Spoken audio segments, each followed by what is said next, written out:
சாத்தனூர் அணையோட உபரி நீரை நந்தன் கால்வாயில இணைக்கிறதுக்கான ஊட்டு கால்வாய் அமைக்கணும்னு செஞ்சி, விக்கிரவாண்டி, விழுப்புரம், வானூர், பெண்ணாத்தூர் மற்றும் திருவண்ணாமலை பகுதி உழவர் பெருமக்கள் பல ஆண்டு காலமாக கோரிக்கை வச்சுட்டு இருக்காங்க.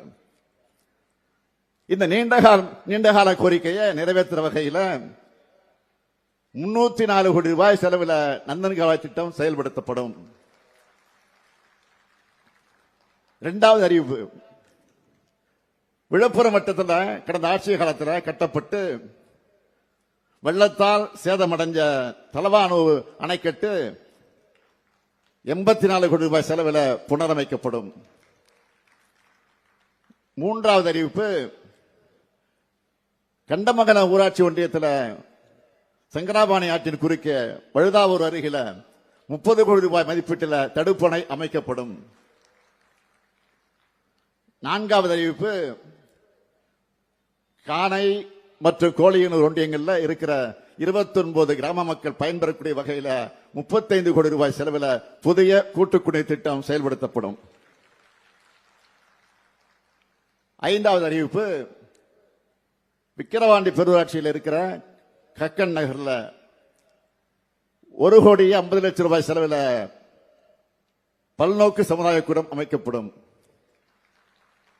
ஆறாவது அறிவிப்பு, செஞ்சி மற்றும் மரக்காணத்தில் தலா 5 கோடி ரூபாய் மதிப்பீட்டில் புதிய அரசு தொழிற்பயிற்சி நிலையங்கள் தொடங்கப்படும். ஏழாவது அறிவிப்பு, திருவாமாத்தூர் அபிராமேஸ்வரர் கோயில் இடத்துல இந்து சமய அறநிலையத்துறையின் சார்பில் 4 கோடி ரூபாய் மதிப்பீட்டில் திருமண மண்டபம், சமையற்கூடம் மற்றும் உணவருந்துமிடம் ஆகியவை அமைக்கப்படும். எட்டாவது அறிவிப்பு, விழுப்புரம் நகராட்சி எல்லைக்குட்பட்ட சாலாமேடு பகுதி மக்களோட நீண்ட நாள் கோரிக்கை நிறைவேற்ற வகையில் 5 கோடி ரூபாய் செலவில் திருப்பாச்சனூர் ஆற்றுப்படுகையில் இருந்து குடிநீர் வழங்கப்படும். ஒன்பதாவது அறிவிப்பு, விழுப்புரம் நகராட்சியின் பழம்பெரும் அலுவலக கட்டடம் 2 கோடி ரூபாய் செலவில் பொதுமக்களுக்கு பயன்படுகிற வகையில் டவுன் ஹாலாக மாற்றப்படும்.